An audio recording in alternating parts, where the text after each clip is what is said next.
The massive alien ships dropped out of faster-than-light travel at the edge of Earth's solar system. There were 200 of them, each one larger than any building humanity had ever constructed. They moved in perfect formation, their hulls dark and covered in strange symbols that glowed with a pale blue light. Admiral Ji-hoon Park stood on the bridge of Fortress Station Harmony, watching the sensor displays with careful eyes. He was a tall man with gray hair and steady hands. He had commanded Earth's outer defenses for 12 years, and he had always known this day might come. First contact with aliens. He just wished it looked more friendly. "Sir, they're broadcasting on all frequencies," said Lieutenant Su Young-han from the communication station. "It's a message. They want to talk." "Put it through," Ji-hoon said. The main screen flickered and showed an alien face. The creature had 4 eyes arranged in a square pattern, skin like polished stone, and a mouth full of too many teeth. It wore elaborate armor covered in medals and decorations. "I am Ambassador Prelate Voshinar of the Caltharonic Empire," the alien said. Its voice was translated by the station's computers into clear Korean, then English, then a dozen other languages. "You will listen to the terms of your surrender." Ji-hoon felt his stomach tighten, but he kept his face calm. "This is Admiral Ji-hoon Park, commander of Earth's defense forces. We don't plan to surrender anything. We'd like to open diplomatic talks instead." The alien made a sound that might have been laughter. "Diplomatic talks? Your primitive species doesn't understand. The Caltharonic Empire rules 847 star systems. We have conquered 43 species. You are number 44. There are no talks. There is only submission." The screen changed to show images of destroyed cities, buildings burning, people in chains, worlds reduced to ash and smoke. The alien narrated each image with cold pride. "The Vexillon species refused our terms. Their homeworld burned for 3 months. The Quillari tried to fight. We took their children as slaves and their leaders as examples. The Borinth hid in their deep oceans. We boiled their seas." Ji-hoon watched the horror on the screen and felt anger building in his chest. Behind him, his crew sat in shocked silence. "You have 72 hours to surrender," Voshinar continued. "You will give us control of all military weapons and ships. You will accept Caltharonic governors to rule your world. You will provide 30% of your population to work in our mining colonies. If you refuse, we will destroy every city on your planet. Your species will become extinct. Choose wisely, primitives." The transmission ended. The bridge was silent except for the quiet beeping of instruments. "Get me Secretary General Yoonji," Ji-hoon said quietly, "and activate Protocol Valkyrie." Thousands of kilometers away, in the underground bunker beneath Geneva, Secretary General Eunji Kwon received the alert. She was a small woman with iron in her spine and fire in her heart. She had led Earth's unified government for 8 years through wars, disasters, and political nightmares. She wasn't about to let aliens push humanity around. The Emergency Council assembled in minutes. Representatives from every nation, every colony, every settlement appeared on screens around the circular room. Yoonji stood at the center and played them the alien message. When it finished, the room erupted in shouting. Some wanted to negotiate. Some wanted to fight immediately. Some wanted to evacuate Earth and run for the outer colonies. "Silence!" Yoonji's voice cut through the noise like a knife. "We will not panic. We will not beg. And we will certainly not hand over 30% of our people to be slaves." "But their fleet could destroy us," said one representative. 200 ships. We only have—" "I know exactly what we have," Yoonji interrupted. "And so does Admiral Park.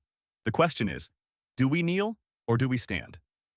"They've conquered 43 species," another voice said.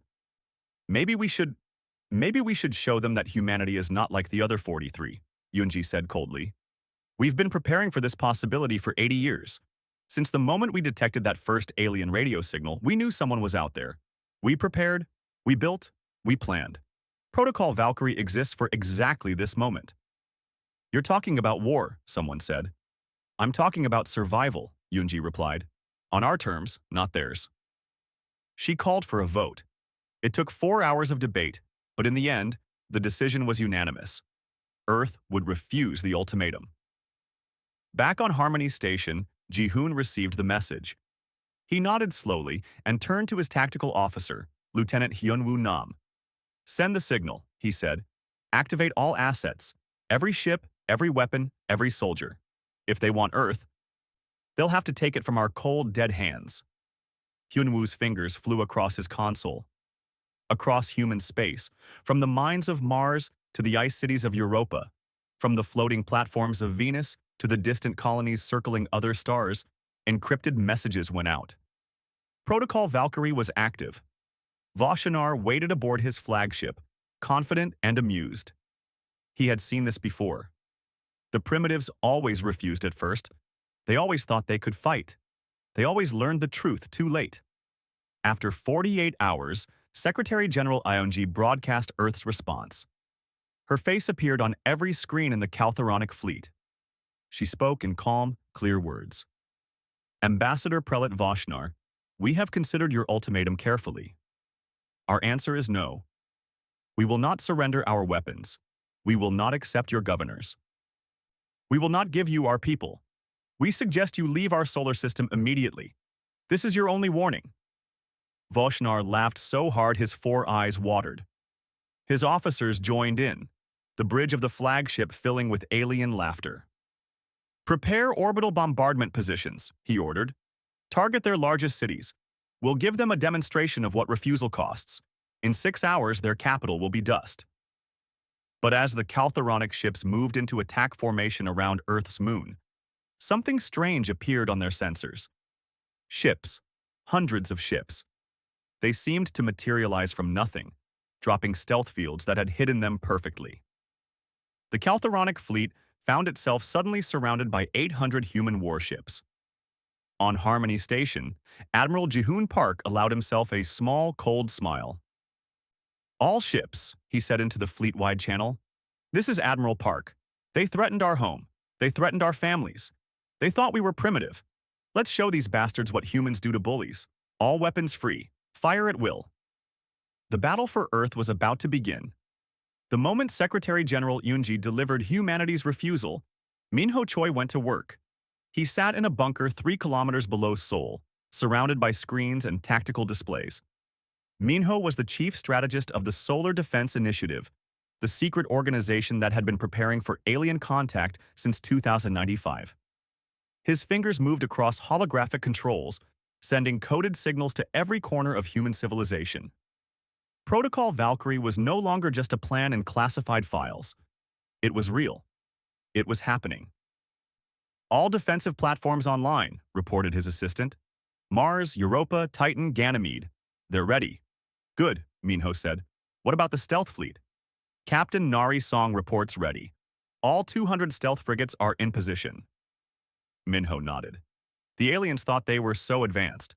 They thought their sensors could detect anything. But humanity had learned to be sneaky. When you're the underdog, you don't fight fair. You fight smart. In the asteroid belt of Proxima Centauri, 4 light-years from Earth, Captain Nari Song read her orders on the screen of the Silent Prayer. Her ship was small, dark, and completely invisible to normal sensors. It was coated in metamaterials that bent light and radiation around it like water flowing around a stone. Nari was young for a captain, only 32 years old, but she had trained her whole life for deep space combat. She had never fired a shot in anger before. That was about to change. "All crew to battle stations," she said calmly. "Charge fusion torpedoes. Plot intercept course for the alien flagship. Time to see if all that training was worth it." Her crew moved with practiced efficiency. They were scared. Anyone would be. But they were ready. The Silent Prayer and 1999 ships like it began moving silently through space, heading for Earth at maximum speed. On Mars, in the Valles Marineris Canyon system, Taeyang Lim stood in the control center of Defense Grid Station 7. Above him, hidden beneath false rock and sand, sat 40 mass driver cannons. Each one could throw a 50-ton slug of metal at 15% of light speed. Taeyang was an engineer, not a soldier, but he knew his weapons better than anyone alive. He had helped design them. He had tested them on asteroids, blowing them into gravel. Now he would test them on alien warships. Power levels at maximum, one of his technicians reported. Targeting systems locked on enemy fleet. We can fire on your command, sir. Not yet, Taeyang said. Let them get comfortable. Let them think they're safe. Then we hit them. Beneath the ice of Europa, humanity's secret submarine carrier fleet rose from their hidden bases. These were not ocean ships. They were designed to operate under ice, but they could launch into space when needed. Each carrier held 50 fighter bombers, small and fast, perfect for swarming larger vessels. On Titan, in bases hidden under the thick orange atmosphere, fusion torpedo batteries came online. Missiles armed with small fusion warheads, each one capable of crippling a battleship. Thousands of them, waiting. All across human space, the trap was being set. The Caltharonic Empire thought they were attacking a primitive, helpless species. They had no idea what was waiting for them. Admiral Ji-hoon Park stood on the bridge of Harmony Station, watching the alien fleet approach Earth. His tactical officer, Hyun-woo Nam, counted down the distances. Enemy fleet now at lunar orbit. They're forming bombardment pattern. Looks like they're targeting major cities. How long until our ships are in position? Ji-hoon asked. 3 minutes, sir. The stealth fleet is almost here. Ji-hoon looked at the faces of his crew. They were scared, but determined. Earth was behind them. Their families, their homes. Everything humanity had built over thousands of years. Open a channel to all fleet commanders, he said. Screens appeared around the bridge, showing the faces of ship captains. Men and women from every nation, every background, all united for this moment. This is it, Ji-hoon said simply. In a few minutes, we're going to fight the biggest battle in human history. The aliens think we're weak. They think we'll break. They're wrong. We've trained for this. We've prepared for this. And we're going to show them that humans don't break. We don't surrender. We fight. For Earth, for humanity, for everyone we love. The captains nodded, their faces grim and ready. On the Caltharonic flagship, Voshinar relaxed in his command chair. His weapons were charged. His ships were in position.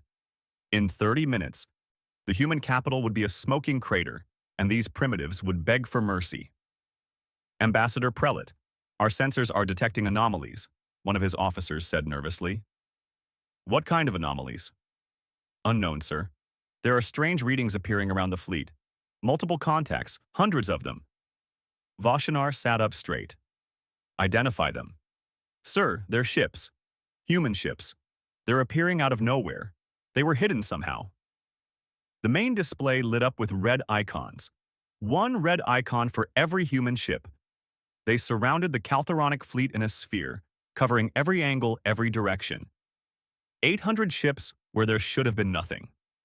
Voshinar felt cold fear crawl up his spine for the first time in his long military career. How is this possible? Our sensors should have detected them. I don't know, sir. They're just appearing. They're everywhere. On Harmony Station, Hyun-woo Nam smiled grimly. All ships report ready, Admiral. We have them surrounded. Ji-hoon Park took a deep breath. This was the moment. Everything depended on the next few minutes. Send the message to all ships, he said quietly. Weapons free. Fire at will. Show no mercy. Across the human fleet, weapon systems activated. Railguns charged. Missile tubes opened. Laser batteries powered up. 800 ships prepared to unleash hell. In the silent prayer, Captain Nari Song locked her 3 fusion torpedoes onto the alien flagship. She could see it on her screen, huge and arrogant, sitting at the center of the enemy formation. Target locked, her weapons officer said. Fire, Nari said calmly.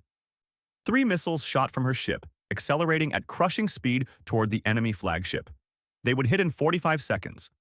All across the battlefield, human ships opened fire at exactly the same moment.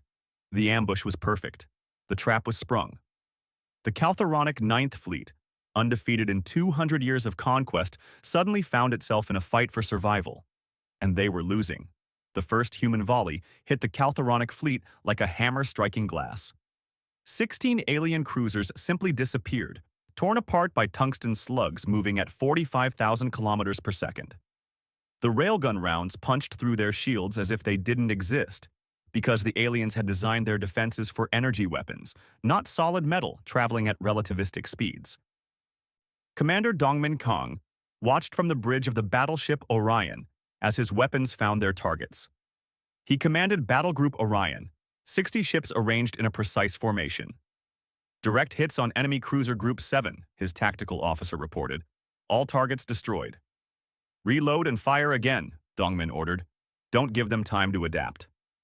The Orion's railguns fired again, hurling metal death across the void.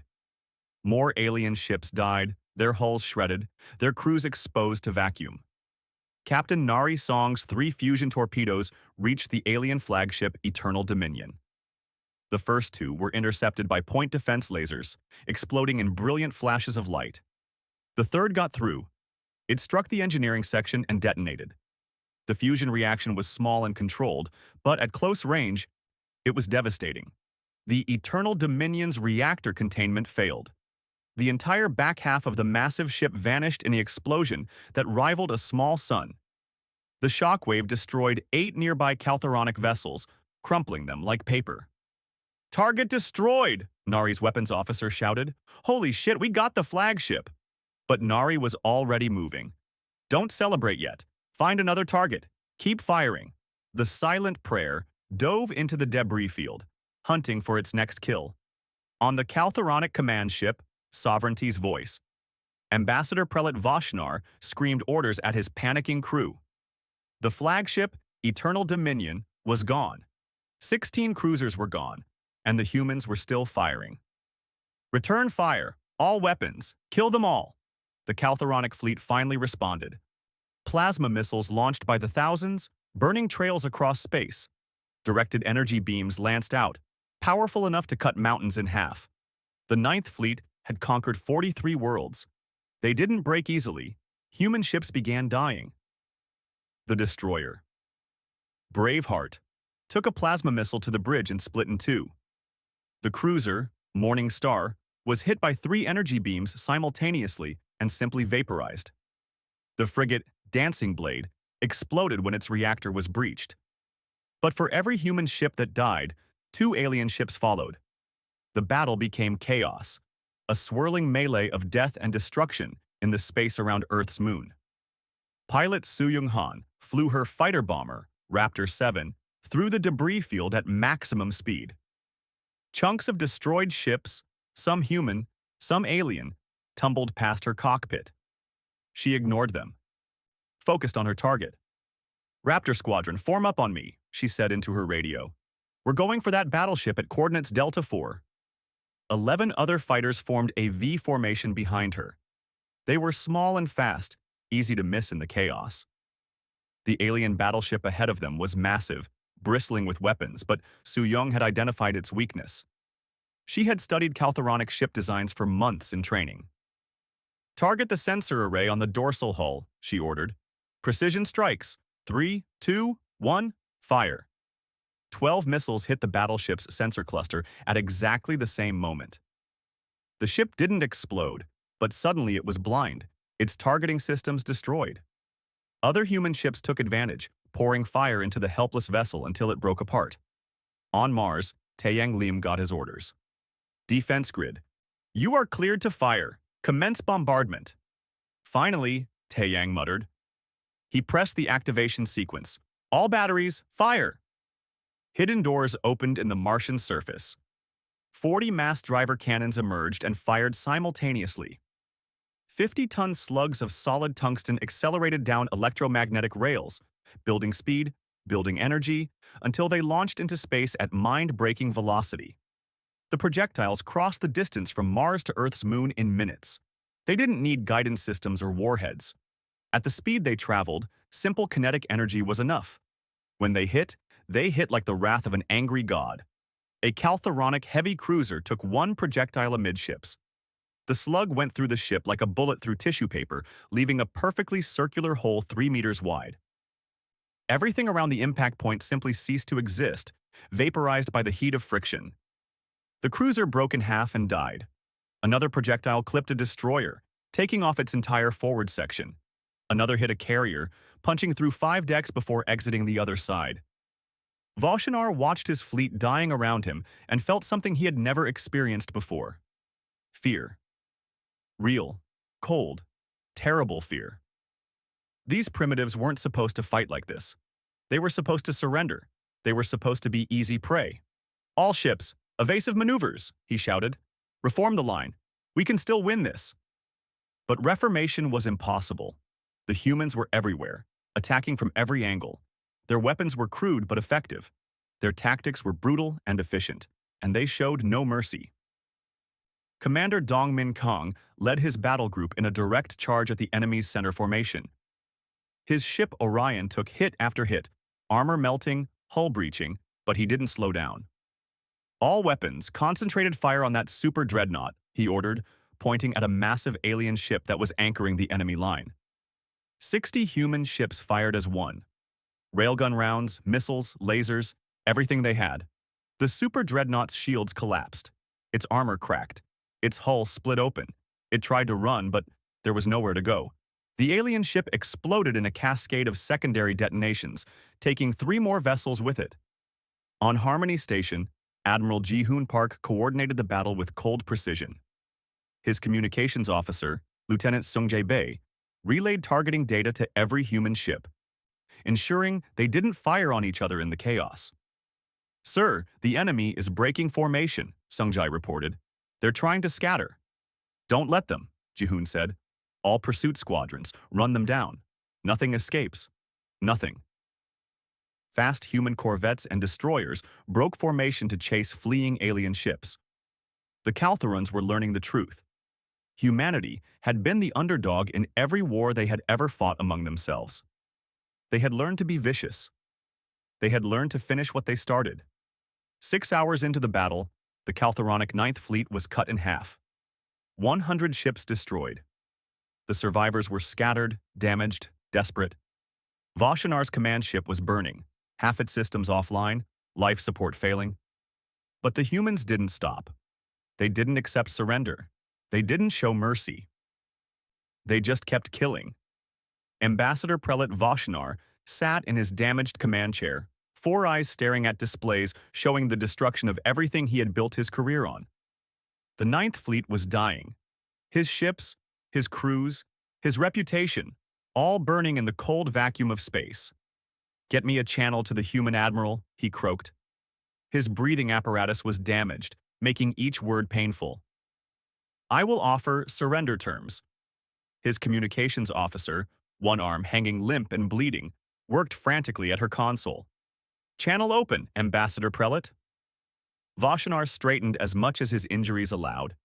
Even in defeat, he had his pride. "Human Admiral, this is Ambassador Prelate Voshinar. I propose an immediate ceasefire. We will withdraw from your system. There is no need for further bloodshed." On Harmony Station, Admiral Ji-hoon Park heard the message. He looked at it for a long moment, then simply closed the channel without responding. "Sir?" Lieutenant Sung-jae-bae looked at him questioningly. "They're trying to surrender." "I heard them," Ji-hoon said coldly. "Keep firing." Sung-jae hesitated. "Sir, if they surrender—" "They came to our home," Ji-hoon interrupted, his voice hard as steel. "They threatened to kill billions of us. They showed us what they did to 43 other species. They thought we would kneel. Now they want mercy?" He shook his head. "No. We finished this. All of it." The battle continued. Human ships pressed their advantage, hunting down every alien vessel they could find. Captain Ji-young Park commanded the battlecruiser Indomitable, and her ship lived up to its name.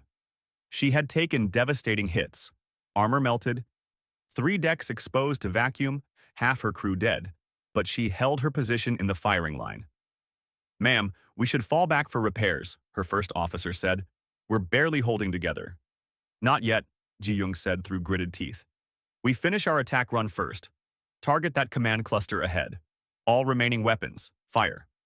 The Indomitable fired every weapon that still worked. Railguns, missiles, the few laser batteries still online. The damage she had taken didn't matter. The pain didn't matter. Only victory mattered. 3 Caltharonic heavy cruisers died under her assault. the Indomitables. Hull groaned and buckled, but the ship kept fighting. That was the human way. Keep fighting until you win or you die. There was no middle ground. On Mercury, in bases hidden from the sun's burning heat, Yongsu Kim's engineering teams completed their final preparations. They had been working for 8 hours straight, recalibrating systems, checking power levels, ensuring everything was perfect. "Sir, the Solar Lance network is ready to fire," one of his engineers reported. Yongsu nodded grimly. This was humanity's trump card, the weapon nobody knew about, the weapon that would end this battle permanently. He opened a channel to Harmony Station. "Admiral Park, this is Mercury Base. Solar Lance is online and ready, awaiting your command." Jihoon Park allowed himself a small smile. "Target the enemy's remaining capital ships. Fire when ready." Yongsu's fingers moved across controls. "All arrays, focus energy. Target acquisition locked. Firing in 3, 2, 1, mark." Across Mercury's scorched surface, hundreds of solar collection arrays activated. They had been gathering energy from the sun for years, storing it in massive capacitor banks. Now, all that energy released at once. Beams of concentrated solar energy, coherent and focused, lanced across space at the speed of light. Each beam carried the power of a small star, compressed into a shaft of pure destruction. The first beam hit a Caltheronic super dreadnought. The ship's shields didn't even slow it down. The beam cut through the massive vessel from bow to stern, slicing it perfectly in half. Both pieces tumbled away, atmospheres venting, fires raging. The second beam vaporized 3 capital ships that happened to be in formation. One moment they were there. The next, they were expanding clouds of ionized gas. More beams fired. More ships died. The Caltheronic fleet had no defense against weapons like this. How could you shield against the sun itself? Voshinar watched the Solar Lance strikes destroy his remaining heavy ships and finally understood the truth. Humanity hadn't just refused the ultimatum. They had wanted this fight. They had prepared for it. They had built weapons specifically designed to kill ships like his. This wasn't a battle. It was an execution. "All ships, scatter!" he screamed into the fleet channel. "Full retreat! Run!" The surviving Caltheronic vessels broke formation completely, running in every direction, desperate to escape. But the humans had planned for this too. Fast pursuit ships, sleek destroyers, and corvettes chased them down. Captain Nari Song in the Silent Prayer hunted a fleeing battleship across 500,000 kilometers of space. Her ship was faster. Her crew was determined. The alien vessel tried every trick it knew, but nothing worked. "Torpedoes away," her weapons officer said calmly. 2 fusion warheads struck the battleship's engines. The ship went dead in space, tumbling. The Silent Prayer didn't stop to capture it. Another human ship finished it off with railgun fire. "Next target," Nari said. "Keep hunting." Lieutenant Minji Lee sat at her tactical analysis station aboard the flagship Terran Dawn, watching data flow across multiple screens. Her job was to track every enemy ship, ensuring none escaped. She was very good at her job. "Admiral, I'm tracking 23 enemy vessels attempting to flee toward the outer system," she reported. "Pursuit squadrons are in range." "Destroy them all," came the order. Minji directed the pursuit forces with cold efficiency. One by one, the fleeing aliens died. Some fought back, some tried to surrender. It didn't matter. The humans showed no mercy, not after what they had been threatened with, not after seeing what the Caltherons had done to other species. This was a message written in fire and blood. Earth was not defenseless. Humanity would not be conquered. Voshinar's ship, the Sovereignty's voice, limped through space, trying to reach the edge of the system where it could jump to faster-than-light travel. But it was too damaged, too slow, and the humans were coming. 3 human battleships surrounded the crippled vessel. Voshinar stood on his ruined bridge, looking at the human ships on his screens. He had started this day commanding 200 ships. Now he commanded nothing. His fleet was destroyed. His career was over. His life would end here, in this primitive system, killed by the very species he had tried to enslave. "This is the human battleship Terran Dawn," a voice said over the radio. "Surrender your vessel and prepare to be boarded." Vashnar laughed bitterly. Now they wanted prisoners? After killing everyone else? "No," he said simply. He reached for the self-destruct control. If he was going to die, he would die on his own terms. But before he could activate it, railgun rounds punched through his ship's bridge. Everything went white. Then nothing. The last Caltharonic ship died 14 hours after the battle began. The Ninth Fleet, undefeated in 200 years, was completely annihilated. Not one vessel escaped. Not one alien survived. Human space was littered with debris. Pieces of ships, both human and alien, floated in silent orbit. The cost had been high. 89 human ships destroyed, 12,000 personnel dead. But Earth still stood. Humanity still lived. And the galaxy had just learned a hard lesson about underestimating humans. The debris field around Earth stretched for thousands of kilometers. Pieces of destroyed warships tumbled slowly in the void, reflecting sunlight like scattered diamonds. Some were human, most were alien. Recovery teams in small shuttles moved through the wreckage, searching for survivors and salvaging what they could. Admiral Ji-hoon Park stood at the observation window of Harmony Station, looking out at the aftermath. His uniform was rumpled, his eyes red from lack of sleep. He had been awake for 36 hours straight, managing the battle and its aftermath. "Final casualty count?" "Sir," Lieutenant Sung Jae-bae said quietly behind him. 89 ships lost, 12,417 personnel confirmed dead, another 3,000 wounded. Ji-hoon closed his eyes. Each number was a person, someone's son or daughter, someone's parent or spouse, people who had trusted him to lead them. And the aliens? Complete annihilation, sir. 200 ships destroyed. Estimated 400,000 alien casualties. We found no survivors. A few escape pods launched, but Sung-jae trailed off. But what? Pursuit ships destroyed them, sir. No prisoners were taken. Ji-hoon nodded slowly. It was brutal, but it had been necessary. The aliens had to understand that Earth would not be merciful to invaders. "Thank you, Lieutenant. Get some rest. You've earned it." After Sung-jae left, Ji-hoon continued staring at the debris field. They had won, but the cost haunted him. Still, the alternative had been slavery or extinction. At least now, humanity still had a future. On Earth, in the Underground Command Center in Geneva, Secretary General Yoon-ji Kwon met with her senior staff. The faces on the screens around her were exhausted but relieved. They had survived the greatest threat humanity had ever faced. "We need to discuss our next steps," Yoon-ji said. "The Caltharonic Empire will know their fleet is gone. They'll want to know what happened. And every other alien civilization within 500 light-years will hear about this battle. We need to control the narrative." Jae-won Han, Earth's newly appointed ambassador for alien relations, spoke up. He was a diplomat who had spent his career preparing for first contact. He had always hoped it would be peaceful. Reality had been different. "I recommend we send a message," Jae-won said. "Not just to the Caltharons, but to everyone. We tell them exactly what happened and why. We make it clear that Earth will defend itself, but we're not looking for war. We just want to be left alone." "Will they listen?" someone asked. "After what we just did to the Ninth Fleet?" Jae-won smiled grimly. "They'll listen. Fear is a universal language." Hyerin Choi, chief of Xenodiplomacy, added her thoughts. "The message needs to be strong but not aggressive. We show them we can fight, but we don't threaten them unless they threaten us first. We want to avoid starting a galactic war." "Agreed," Yoon-ji said. "Prepare the message, and make sure it includes full tactical data from the battle. I want every alien civilization to see exactly what happened.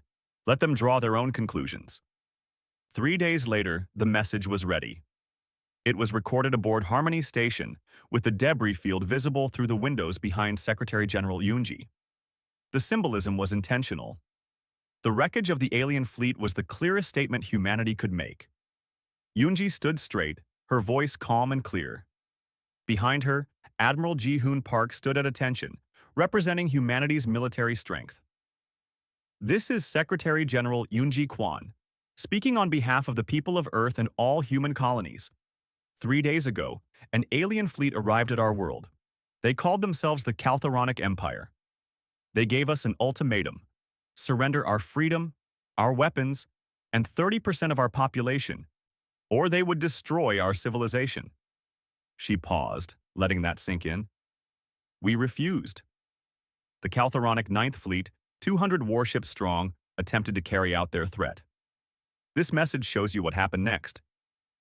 The recording shifted to tactical data from the battle. Every civilization that received this message would see the complete destruction of the Caltharonic fleet. They would see human weapons and tactics. They would see that humanity, the supposedly primitive species, had completely annihilated a force that had conquered 43 other worlds. The image returned to Yoonji. Let this be understood across the stars. Earth is not defenseless. Humanity will not submit to threats. We do not seek conflict with other civilizations. We wish to engage in peaceful trade and cultural exchange, but we will defend ourselves, completely. Absolutely, without mercy. She leaned forward slightly, her eyes hard. To the Caltharonic Empire specifically, your fleet threatened our families. We answered that threat. If you send another fleet, it will suffer the same fate. We recommend you reconsider your policies toward independent species. The recording ended with a final shot of the debris field, still burning with small fires from ruptured fuel tanks and damaged reactors. Jaewon Han ensured the message was broadcast on every frequency, sent to every known alien civilization, and made impossible to suppress. Within weeks, it reached hundreds of worlds. The reaction was immediate and dramatic. On the Caltharonic homeworld, the Empire's ruling council watched the message in stunned silence. The Ninth Fleet had been their pride, their instrument of conquest. Its loss was catastrophic, not just militarily, but politically. Subject species across the Empire, learning of the fleet's destruction, began rebelling. Worlds that had been conquered decades ago suddenly saw hope. Other alien civilizations reacted with a mixture of respect and fear. The humans had done what no other species had managed. They had completely destroyed a Caltharonic fleet. Some civilizations sent messages of congratulation and offers of trade. Others quietly decided to avoid human space entirely. On Mars, Taeyang Lim supervised the construction of new defense platforms. The mass drivers had proven their worth. Earth's leadership wanted more of them, on every colony, every moon, every strategic point in human space. We won one battle, Taeyang told his engineering teams, but that doesn't mean we're safe. We keep building, we keep preparing. Next time someone threatens us, we'll be even more ready. Captain Nari Song received a promotion and a new ship, the stealth destroyer Quiet Thunder. She continued training her crews in the tactics that had worked so well against the Caltharans. Other nations studied the battle and built their own stealth vessels. The human economy shifted toward military production. Not because humanity wanted war, but because they had learned a hard lesson. Peace only exists when you're strong enough to defend it. 6 months after the battle, Admiral Ji-hoon Park stood in a memorial garden on Harmony Station. 12,000 names were carved into a wall of black stone, one for each human who had died in the battle. He came here often, reading the names, remembering the sacrifice. We won, didn't we? A voice said behind him. Ji-hoon turned to see Secretary General Yoonji standing there, also reading the names. We won, Ji-hoon confirmed, but at a cost. Every victory has a cost, Yoonji said. The question is whether the price was worth it. Do you think it was? Ji-hoon looked at the names again. Young and old, soldiers and engineers, people from every nation on Earth and every colony in space. They had died defending humanity's freedom. Yes, he said finally. It was worth it. Because of them, humanity is still free. Our children won't grow up as slaves. That's worth any price? Yoonji nodded. The galaxy knows about us now. We're not invisible anymore. Some will want to be our friends. Some will want to be our enemies. Everything changes from here. Then we adapt, Ji-hoon said. That's what humans do. We adapt. We overcome. We survive. Across human space, life went on. Cities rebuilt. Ships were repaired. New vessels were constructed. Humanity looked to the stars not with fear anymore, but with confidence. They had sent the galaxy a message, written in fire and blood. Earth was not a world to be conquered. Humanity was not a species to be enslaved. Those who came in peace would be welcomed. Those who came with threats would face the same fate as the Ninth Fleet. The age of human expansion into the stars had begun. Not with exploration or diplomacy, but with war. The ashes of 200 alien warships served as humanity's calling card to the cosmos. And the message was clear. We are here. We are strong. And we will not kneel.